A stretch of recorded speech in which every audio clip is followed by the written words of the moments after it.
Hey guys, welcome back to Pet Brand Podcast, the show where we go behind the scenes with founders, CEOs, building and scaling real pet businesses and uncover the strategy, system, and decision that actually drive growth in this industry. Today's guest is Frazer, co-founder and CEO of Petboost, an all-in-one platform designed to help pet businesses streamline operation, automate booking and payment, and ultimately spend less time on admin and more time doing what they love.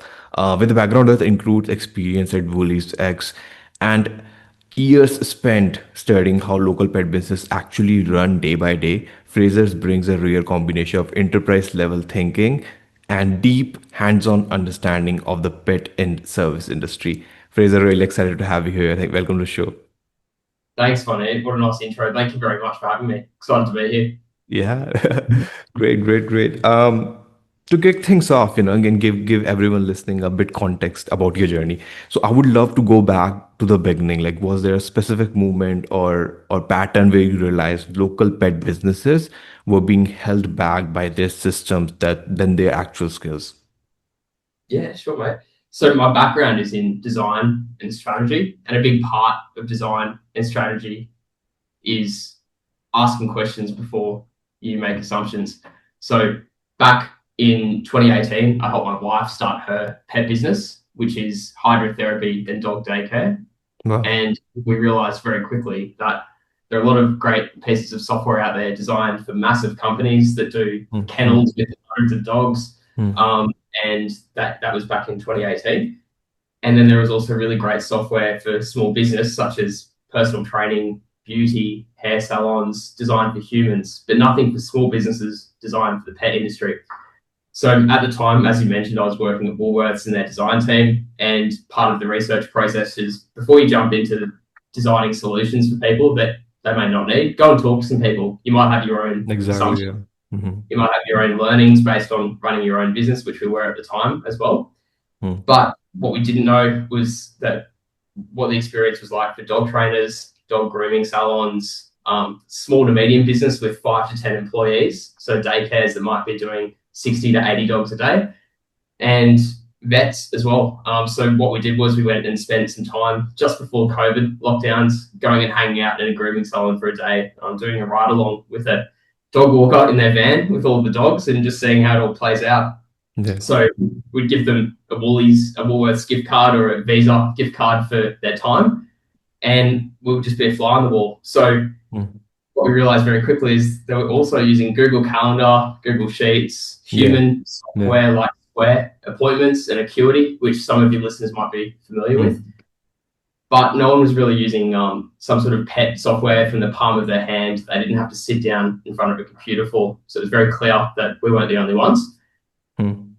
Fast forward 6 years later, there's of course some great software out there in all sorts of corners of the world, whether it's the UK, the US, here in Australia as well. Mm. Mm. 6 years has gone by, and there's a tremendous opportunity that continues to be in front of us as an industry, as software providers, where small businesses need help, and Yeah. there's a great opportunity to make their life better. Mhm. Love it, love it.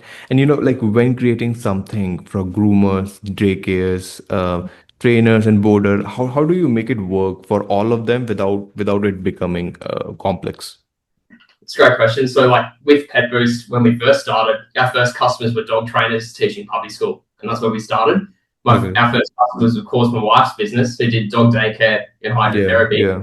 Mm. and then trainers in puppy school. We hadn't spoken to large format daycare facilities. We hadn't spoken to large boarding kennels. We hadn't spoken to grooming salons. So to answer your Mm. question, we started with one problem. And that problem was teaching group classes for puppies when they first came home with their owners. And again, what we learned was teaching group classes is totally different to booking Yeah. appointments. So we started with the trainers, their private appointments versus group classes. And Mm. that was the first problem that we solved for, designed just for that. Then we moved on to the next part of the product and we spoke to groomers. We worked on the grooming experience, totally different again. So to answer your question, it was not trying to make it a one size fits all. It was picking one problem at a time over a very drawn out period of time, which has been the last 6 years. And Yeah. we've just built one piece of our product at a time just for that part of the industry. Yeah. So you don't get a grooming kennel piece of software where you might have a dog walker Mm. on the road with a van, which is totally different to running a Mm. large kennel facility.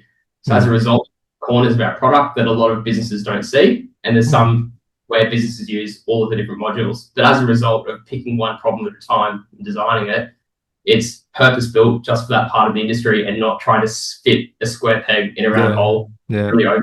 But it's true. It's actually designing their needs one at a time, doing it properly, staying focused, moving on to the next one, rinse and repeat. Wow. And when you first getting started, what were the challenges that you guys face? For us as a software business? Yeah. I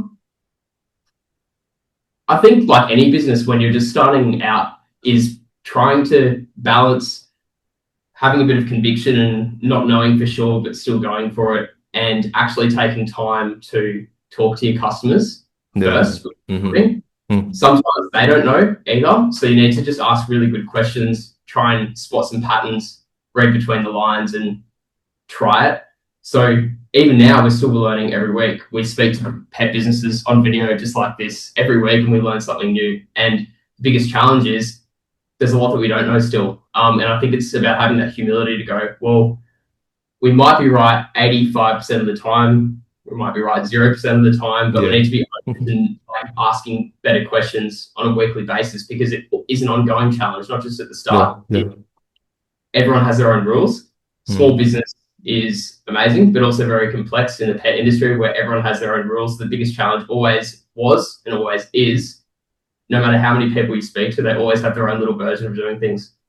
So you need to design for how do we satisfy most people in the middle, and in cases, how do we either educate them to change their behavior and maybe get a bit more structure in their day, or how do we also say no to customers who might not be suitable for Petboost? So we see a lot of tremendous, very established, because they've tried pet software before, hated it, gone back to pen and paper, and 5 years later they're still running on pen and paper, and that works for them. And they have all these special rules that our software just doesn't do. And at the end of the day, sometimes you can't satisfy everything. So managing their expectations really early and going, well, you have this great system. If that works for you, maybe software isn't right for you, and having that honest conversation early with customers too. So the biggest challenge, as I said, is asking really good questions at the start, because you don't know. Yeah. Love it. And also, Frazer, like at one point, did you realize like you couldn't do it on your own and like needed people with skills you don't have? Yeah, I guess a big part of building a business is it's bigger than you. It's its own entity. It's its own living, breathing organism, and it's nothing without people. So a great thing about working at Woolworths, where I used to work, was you had other people with different skills behind them to help make the team stronger, make the product better. And yeah, what we need to do in Petboost is hire great people to grow it in different disciplines. So really early on, I convinced a friend to quit his job, who I used to work with at Woolworths, to come and join me. And we worked together for about a year, and then went our separate ways. And then I needed to find someone with that technical expertise to replace this person who I was working with. And it took a very long time. And I went to all of the networking events, spoke to lots of people, and it was so hard finding someone suitable. And what I figured was you're always one conversation away from the right person. And a friend of a friend introduced me to Mo, now my co-founder and business partner. And Mo used to work at Australia's largest marketplace for tradespeople. It's called High Pages. It's also listed on the stock exchange. And it's basically like a find compare book for electricians, plumbers, bricklayers, carpenters, you name it. And he had a successful software business that was just like Petboost. So all-in-one bookings, payments, reminders, invoices for tradespeople. So all around, not just in Australia, but all around the world, you had people using it to manage their bookings and payments in the trades industry. High Pages acquired his business, and then he worked there for quite some time as the head of architecture, quite senior. And yeah, I got introduced to Mo about 2.5 years ago, and had a conversation with him. Hey, look, I've built this product. It's version 1. Would you like to come and join me? And yeah, back then we rebuilt the entire product from scratch. And it's just really clear, like it can really take things to the next level when you get people, the right people in your business. And now we're looking for other people to join us as well, whether it's technology or some customer success and facing roles, you can't do it on your own. And it's only your ability to find great people, get them excited, and get them into your business to help grow it together. Now, you also often, mention saving businesses 20 plus hours per week. From what you have seen, what are most pet businesses actually losing time without realizing it? Yeah, great question, mate. So basically, back to our research days when we hung out in a grooming salon for half a day, or we're on the road in a van, as I mentioned, with dog walking businesses, you'd often see people texting, and you'd just ask them, what are you texting about? Being a little bit nosy and intrusive, but quite often it was chasing people for late payments. It was moving appointments around.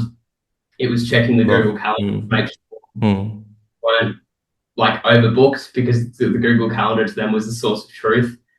It was reminding people they had an appointment tomorrow, next week. All of these like little tasks that don't seem like a lot add up very quickly. So what we saw was the phone might ring in a grooming salon a few times. It might not even get answered, so they might miss a sale or miss an appointment. And when they do answer it, the pet owner sometimes is on for the chat and likes to speak a little bit too much. So that adds up over a day. If you get 10 of those phone calls that go for 5 minutes, there's 50 minutes, close to an hour gone. And you span that over the course of a week, and it just, it's not about replacing the human interaction, but it's about replacing those really boring admin tasks that might take 1 minute, 2 minutes, but it might be 50 of those a week. So quantifying that is pretty eye-opening. So it's about replacing those really boring, repetitive tasks, like sitting down on a weekend, like a lot of small businesses do, and send out invoices, which I can't believe people still do, but they do. Yeah. It adds up. So putting all of those little kind of paper cuts together, it probably actually goes over 20 hours a week. So yeah, those little tasks, what we're here to do is help businesses just replace that boring, it's not fun, it's nowhere to live, that boring admin, so they can either grow their business, skill up their team, actually talk to some customers who might need talking to, rather than being in a rush and trying to get them off the phone. So that's what we're trying to do, is actually just replace the boring stuff that no one likes, the errors come up on that they have to correct as well. And so they can actually spend time doing what they're doing without sounding cliche. It's just the way that you should do business. Yeah. Love it. Talking about the strategy and growth part of the podcast, Frazer, from your perspective, what pricing mistakes do founders most often make when selling to local service businesses, especially in the pet industry? Well, I'm aware that you have lots of different pet businesses on your podcast, which is amazing. So my answer might not be relevant to a lot, but what we've found is giving people options to choose from, but also not too many options. In the software industry, we've seen lots of businesses, not just in the pet industry, offer too much, and people in the pet industry, particularly small business owners, are very physical. They don't like reading too much.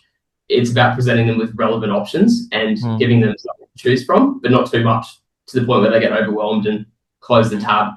So we research really heavily with our customers, what are these like bundles of features that you like, that are relevant to you. For example, we have 3 pricing plans. One is called Calendar Lite, and businesses just needed a calendar. They didn't want online bookings. They didn't need payments. They didn't need SMS reminders. They just wanted a simple pet-friendly calendar for their schedule to manage internally that was competitive and cheap to something like Set More or Square Appointments.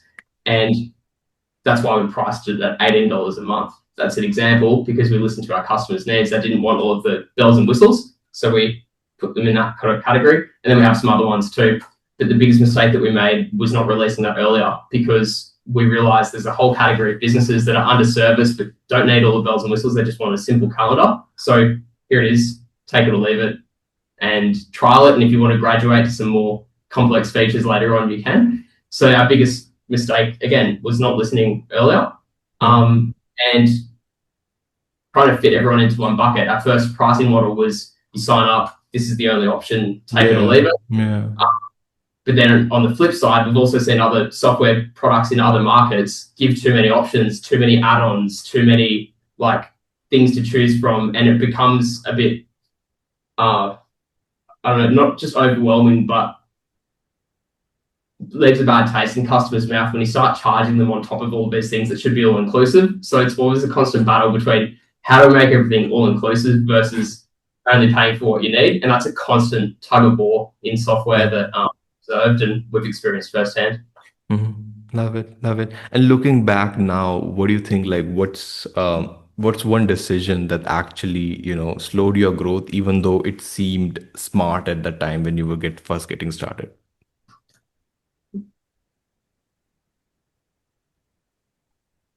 I'd say when you say slow your growth, it might not necessarily always be a bad thing. So, of Okay. course, business is a business because you're there to run a business and generate revenue and hopefully not run out of money. Having said that, it's also really important to take your time, listen to your customers, build systems and processes internally so you can eventually scale properly without growing too quickly and not being able to give the service that you want to your clients. Yeah, So yeah. I think for us, we've been very purposeful, and that's why we really just started going and marketing ourselves in the last 6 to 9 months. We have been going for quite some time, and we kept closed beta in the first version of Petboost with only about 20 businesses, kept it really small, and didn't advertise to give us the chance to get the product right, rebuild the entire product from the ground up, which is what we did about 2 years ago. So it was about getting that right first and slowing our growth, but on purpose, so that when it is time to grow, which is now and most recently the last 6 to 9 months, we're actually set up for success where the customers can have a great experience with us from day one. And as they come on board, everyone is equal. Everyone gets a relatively fast response time from us to 20 minutes, 2 hours, because we took time to get it right, learn from our mistakes, because no business is perfect, and implement little fixes quickly before opening the floodgates to the market. And right now, some of your listeners might not be in Australia. We're only available to Australian businesses right now. And that's on purpose because of the exact same reason. We don't want to grow too quickly. Yes, we want to grow. We're a business and we want to build our product and help lots of businesses around the world eventually. But right now, to your original question, growing slowly is in our best interest and in our customers' best interest too. So it's all about a balance. Still want to grow, but it's about staying very purposeful on what you should work on, where you should spend your time, and making sure everyone gets treated equally in terms of customer service and not just picking the ones that make the business heaps of money. So all of those things together, it's growing slow on purpose, but hopefully not too slow, because it's just a balancing act as a business owner. Love it, love it. And also, Fraser, you had the advantage of seeing both startup and enterprise environment, which is just pretty rare. So, drawing from your time at Woolies X, what lesson did you intentionally carry into building something designed for now small local businesses, especially pet brands and service provider? Yeah, sure. So I guess for any of your listeners who, one, are not in Australia, or two, don't know what Woolies X is, Woolworths is Australia's largest grocery chain. So any Wow. people in America, it's like Kroger. Any people in the UK, it's like Tesco. Yeah. And Woolworths are a massive listed business on the stock exchange here in Australia. They had a massive part of their business where it started at about 200 employees dedicated to design, technology, and innovation. And it's really cool. When I joined there back in 2017, I think, I have to remember that. But basically, it was a small part of the business dedicated to building new products and services. And you basically then put a team together, you get parachuted into a part of the business, design, engineers, a business analyst to come up with the requirements, and usually like a product owner, like your classic tech squad, and then pick a business problem, solve it over the course of 4 weeks to 6 to 12 months at a time. And once you were finished, you would then go to a different business problem that was ready to go, and you'd pick it. So really early on, I learned working with multidisciplines, engineers, other business stakeholders, where it might have been more finance led, legal and privacy. You got to rub shoulders with a lot of different parts of these businesses, and listen and ask questions, just like we still do today. And that taught us a valuable lesson that, yeah, to get something off the ground and release it to customers, there's a lot of work that goes into the Exactly. smallest to the biggest of features. And taking that from Woolworths in these different parts of the business, whether it was the search bar and helping people find their groceries faster, or running online promotions and designing a little product card and having battles with people on what color to make the badge when something was on special, on sale. All the way through to helping the business build a new section of their business called Woolworths at Work. If you wanted to Google that, for some of your listeners, they sell to other businesses in Australia. So groceries, stationery, you name it, to offices, daycare centres, aged care and elderly care facilities. So there was a whole business that Woolworths put together for that. They've got a payments part of their business. It was just a massive organisation. But one thing was for certain: ask questions, work with great people in the organisation, try and understand just enough of legal, finance, tech, you name it, put it all together, release it. So while that was all happening in the background, COVID came along, we all got locked inside. And my wife's business had been going for about 1.5 years at this stage. And she said, I hate the booking system that you set up for me. Wow. And can you put something together? And I said, I'll try. So I built the first version when we were locked inside in 2020. And that allowed her to do bookings, payments, reminders, that sort of thing. It was very ugly, but it worked better than Square appointments because it was designed for pets. And it didn't stop there because, again, I realised, well, what's the legal side of it? What's the finance side? If we were to turn this into a product, how would we charge for it? So just like I learned at Woolies, to answer your question, you put the hat on. I went and hung out in grooming salons for a day, dog vans for a day, trainers in puppy school, got to see how to operate, and started there, picked one little problem, which was puppy school, then moved on. So learning all these things that I did, I went and spoke to a lawyer, put together our terms and conditions, a privacy policy, went and pitched to investors just like you did when pitching a business case internally at a place like Woolworths. All of these things, you have to put a boring slideshow together. You have to have some sort of spreadsheet financial, was a viable business or not. Again, the numbers are always wrong, but at least you're thinking about the right things of forecasting. So all of these lessons from a large organisation, where you might have had help from experts, where you actually teamed up with them, all of a sudden you're on your own and have to figure out, well, how do I do a financial model? And sometimes you're fortunate enough to meet people that might mentor you, like I was, and they teach you how to put a financial model together, because I'm not a finance person, I'm a hippie design person. So I had to learn all of these things really early on. So the learnings are, to make anything happen in a big organization or your own business, is go and ask some questions, try, fail, like they always say, but then succeed, because you learn from it, and don't make the same mistake twice if you can help it. Eventually, hopefully, if you're lucky, you might meet some great people like my business partner and co-founder Mo along the way to bring your vision to life. Love it. And shifting from your internal decision to what you hear directly from the market, when pet business owners first come to you, what are the biggest pain point they usually describe? Of course, it varies. There's different types of business owners. There's some that I met before who are your classic established business but still run on pen and paper. Then there are ones who are coming from another piece of software, a competitor, I won't name it, but other competitors. They say that our competitor does these things and we love them, and then they don't do these things and we wish they had it, but they don't. But do you have it? So their biggest pain point usually are things like an Australian phone number or localized pricing, handling local tax such as GST.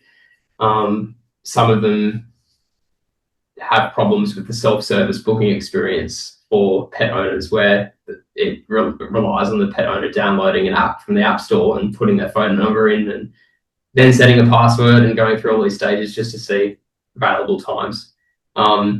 So there's kind of two buckets of problems. One is, I'm a pen and paper business and I need some structure in my life.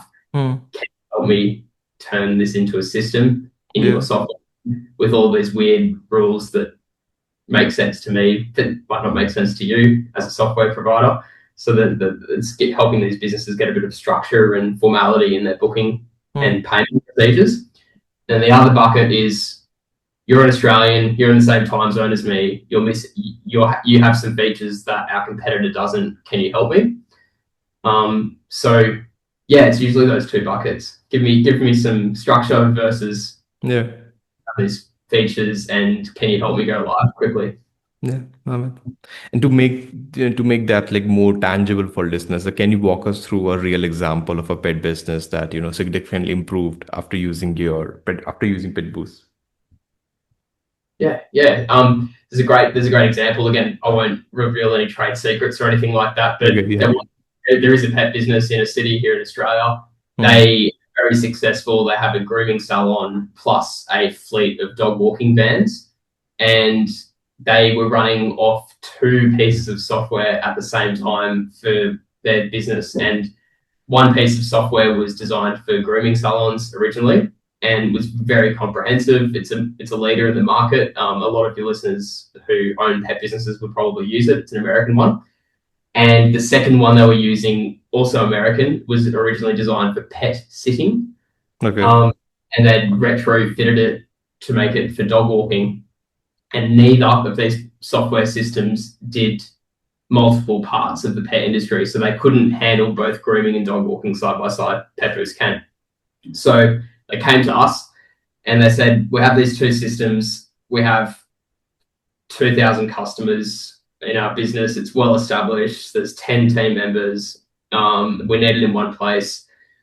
And we need to go live really quickly because it's a bit of a mess. Can you help us? So I said, yeah, sure. It's great that you're already using pet software, because usually what happens is the humans are in one database and the pets are in another database, and that's great because you can just get it straight into our system. Whereas some people come from pen and paper, Google Sheets. Yeah.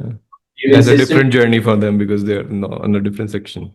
Exactly. So we consolidated their data, we put it into a single list for them, and we went live within about a week and a half. And this is fantastic. But again, they were willing to do the legwork of helping get some of their data out. But we did everything for them. We cleaned up their customer list. We got rid of the duplicates, missing phone numbers, those kinds of things. But what they realized really quickly was that they were now able to have a customer book in for a dog walk plus a groom on the same day in one booking experience. And they didn't get complaints about the password, like reset password email going to their junk, because we don't do that. We just do a phone number, text, and a magic code that gets texted to you when you're logged in. So improving their booking experience and centralizing their data from two systems into one that was truly self-service and automated gets them paid on time. They get the money's in their account the next day, and everything's in one place. So as a big business who was running on two systems and it didn't talk to each other, they now have it in one place. Their staff use it on their phone while they're on the road. They know exactly the lockbox codes for the houses they need to pick up the dogs from, and it's all there while their grooming salon's running, and the team are looking on their phone at the feet and the body and tail photos from last time, what type of shampoo was used, and it's a complete experience, but it's the same system. So that's the biggest way that we help businesses, is the multi-service business, which exists these days, daycare plus grooming or walking and grooming and whatnot, where they can have one system and actually have that great experience for their team. Doesn't matter if they're doing the boarding kennels out the back, the grooming up the front, or a fleet of vans on the road. It's a central system for their team and their customers to use. Wow, love it. And once the operation improves like that, growth usually becomes the next priority.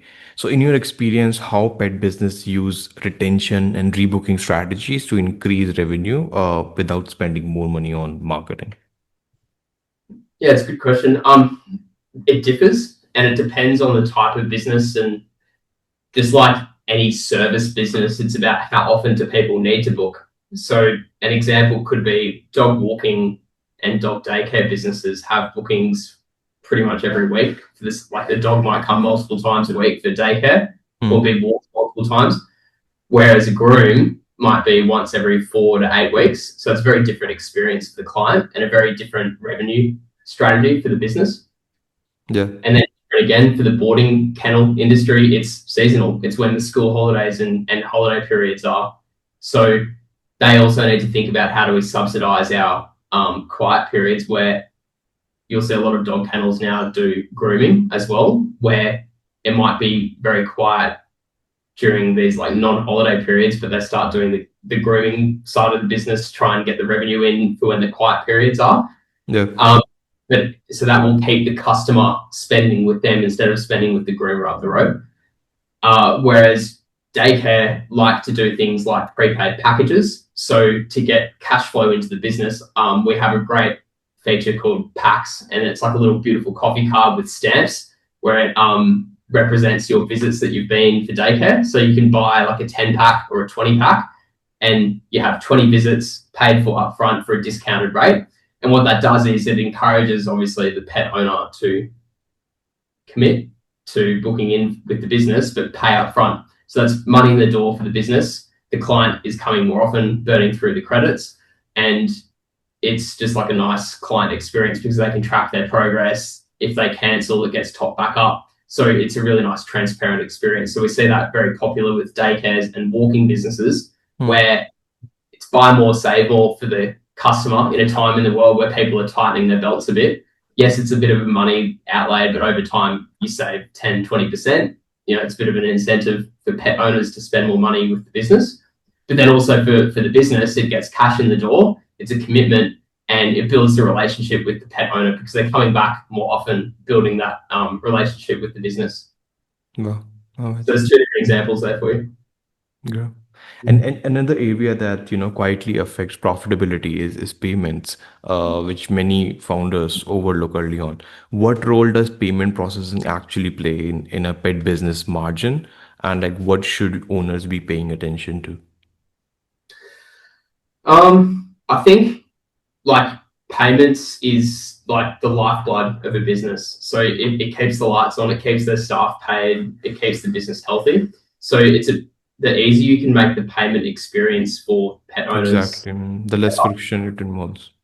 At the end of the day, whether they're buying treats or products online, some of your other guests that you've had on the podcast, or whether it's a service business, the pet owner just wants to get the job done. They just want to get the treats, they want to get the food delivered, they want to get their dog booked in so they don't have to think about it again.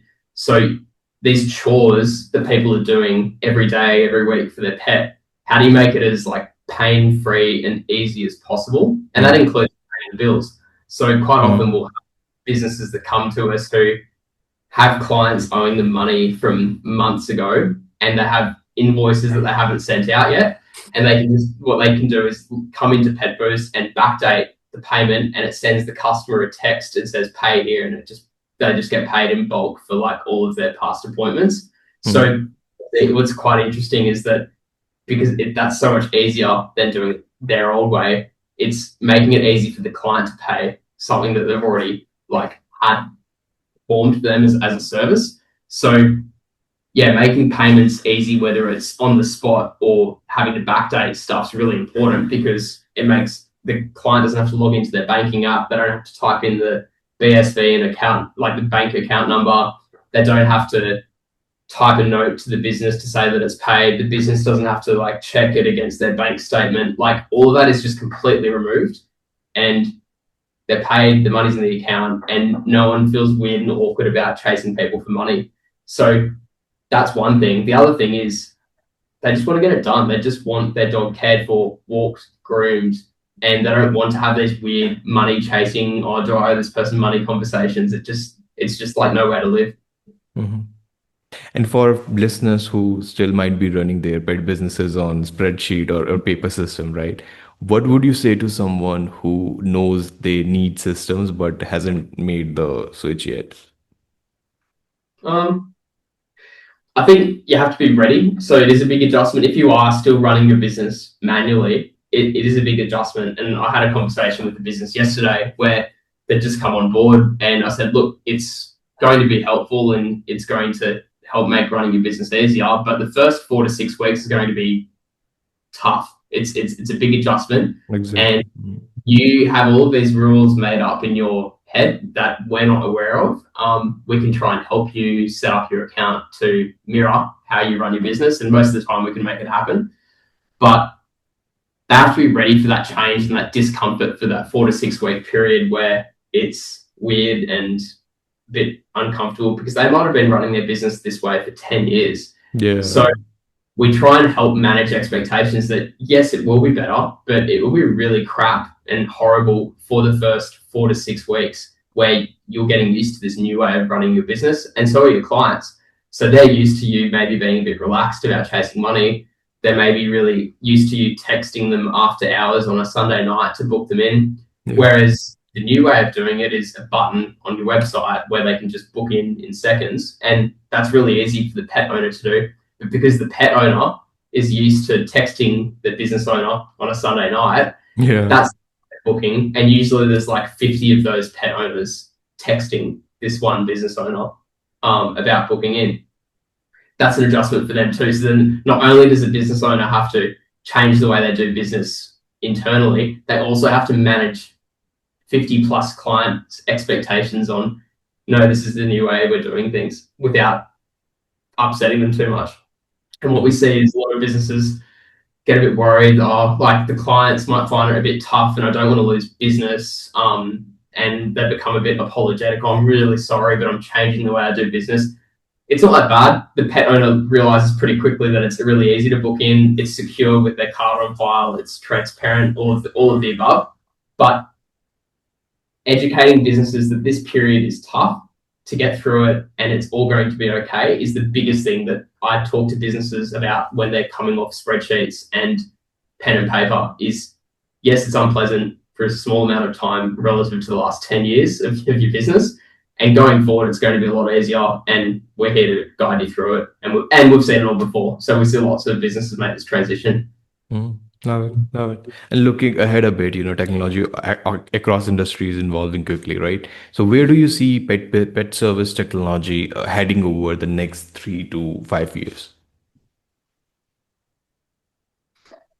I think the obvious answer that most people would probably anticipate is like AI. And I think it's really important to note that AI is a tremendous piece of technology, but it also makes mistakes and it's not perfect. And yes, it's getting stronger, and yes, you can do more cool things with it. But I think in the service industry, for the pet industry, it's inevitable that AI will enter software for the pet industry. But one of the founders of another company in a different industry, I'll name the company. It's called Mango Mint. They do beauty salon and spa software. He did a fantastic interview speaking about the role of AI and the future of software. And what we see is a lot of businesses popping up trying to do like a AI voice assistant. So basically you can call a business's phone number and speak to a fake AI person to book in. And while that makes sense, and go, oh, that's such a cool idea, and I never get to answer the phone, and we may as well try and book someone in, because AI is not there yet, and because the pet industry is actually quite complex, it's not going to happen just yet. The tech isn't there, and even if it was, it needs to be done very carefully, because pet owners are very particular about how they want their pets.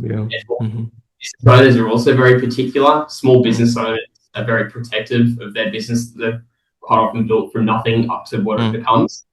And the client relationships are the lifeblood of their business, so that if they're looking to implement new technology, it needs to be perfect. And no technology is perfect, let alone an emerging technology called AI. So yes, I think AI is coming to the software industry in pets, but as a founder and I guess custodian of the booking system for the pet industry, one of a few out there, any decision involving AI that we look at doing is very well considered and tested. And even if we do experiment with it, we manage customer expectations that, hey, look, it's an experimental feature, you can try it, but proceed with caution. Whereas we see a lot of other businesses popping up in the software industry, like I said, trying to do the voice to a fake human, call this phone to book in, and they disappear within weeks, and like they don't succeed because the tech isn't there yet.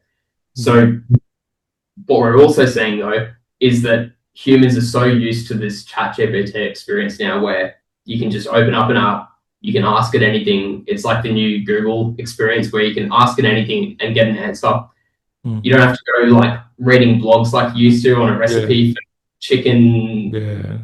chicken masala or whatever, like whatever the recipe is that you're looking for, and you get an answer, and it's a good enough answer, and it might not be the perfect recipe for chicken tikka masala, but you can make it at home that night, and you haven't read through blogs, you haven't bought a cookbook, you've just asked AI. People expect that same ease of use of any software that they use, and what we often see with our software is customers asking, can I update my pricing rather than going to the pricing tab? So what we're probably going to see in software, not just in the pet industry, is some sort of AI experience where you're, instead of clicking on buttons, you're chatting with your account. So almost like a chat GPT experience inside of your Wow. software. So I feel like before jumping to the voice to a phone number calling, we might start to see sprinkles of like an embedded chat GPT kind of experience inside of the product. But that's just my opinion. I'm probably wrong, but that's at least what we see in the software industry, not just in pets, but in software at the moment. No, and bringing it back to founders, listening right now, especially those building pet brand and pet businesses who want real traction. If someone wants to grow faster this year, what should they fix first? Is it marketing, operation, pricing, or customer experience? Mm.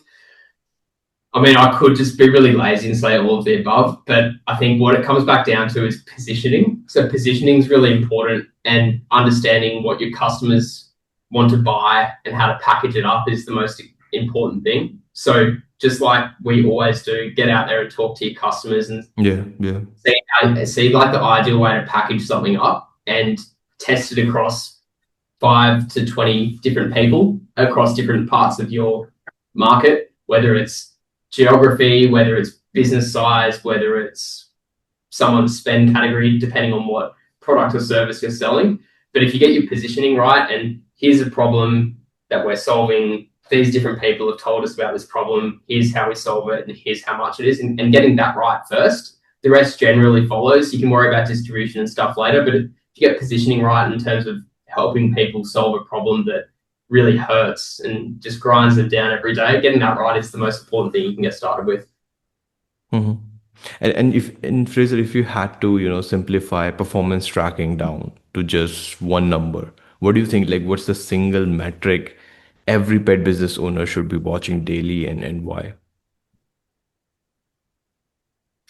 I think we're fortunate enough to work with a really great investor, but he's also taught us how to do forecasting and market sizing and those kinds of things. And I think if you just have really good visibility of your numbers and incoming and outgoing, it's no different to any business. It's not just software. It's not just the pet industry. But if you can have good visibility of your like revenue and your forecast and then your expenses, and getting Yeah. the basics right there. Just start there. Too many people try to overcomplicate it with different growth strategies and Mm. hacks and chat GPT or Claude prompts and magic bullshit like that. But if you can start with your basics of here are my outgoing expenses for the software that I'm using each month, and here's my revenue, and here's different ways I could grow my revenue, and just starting simple with incoming and outgoing. That's the most important thing that a lot of people overlook. I overlooked it until I invested like very early on, was like, get your financial model right, get your incomings and outgoings right. I wouldn't say it's one number, but it's probably two. It's what's coming in and what's going out, and what's the next quarter, next financial year looking like.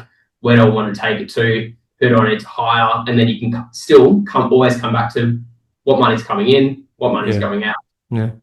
Love it. Love it. Just get the And basics right. and the last question from my end, Fraser, and to close on a strategic note that ties everything together, what do you think? Like, what's one fair advantage small pet business owner have that big corporation simply, they can't replicate? As in pet services businesses, Yes, or yes. I think the pet services industry, at least in Australia, hasn't really been rolled up like it has in America. So you have lots of big chains in America that do grooming salon chains, Mm-hmm. cat dog chains, vet chains are relatively big in Australia too, where they're owned by private equity. But generally speaking, the pet industry is dominated by people who own just one location or one van. And pet services in particular, if you don't actually have a premise or a small shop, or if you do have a small shop and it's really small and the rent's pretty low, you can generally be pretty profitable pretty quickly. Lots of people have pets these days. There's more pets here in Sydney, in Australia, than there are humans. Mm-hmm. Um, the market is vast, and with everyone returning back to the office, the reliance on the services part of the industry is growing, even though people are tightening their belts. People have these beautiful pets at home that they might feel a bit guilty about leaving alone or destructive, or they just might want to have a good day with some of their friends. So, pet services, walking daycare is a great space to be in and profitable. You can build a great business with little resources. And when you do start raising your expenses and hiring people and growing, what we've seen is businesses going across different categories. They might run a daycare, tack on some grooming, run some puppy school classes, partner with some other local businesses too. So it's a tremendous industry where you have these small operators partnering with each other, and it's not dominated by big corporations. And even if it is, there's plenty of room for the small players to be very successful. It's a great industry and we absolutely love it. Love it. Love it. Fraser, this has been a fantastic conversation. Thank you so much for taking your time and, your insight, your decision-making process. I know our listeners are going to take away ideas that they can apply directly to their own pet business. And to everyone tuning in, thank you for listening to the Pet Brand Podcast. I'm your host, Warneth, and I will see you in the next episode where we continue exploring what it really takes to build and grow a pet brand. Thanks, Okay. Barney. Thanks, That's everyone. it. That's the end of the podcast.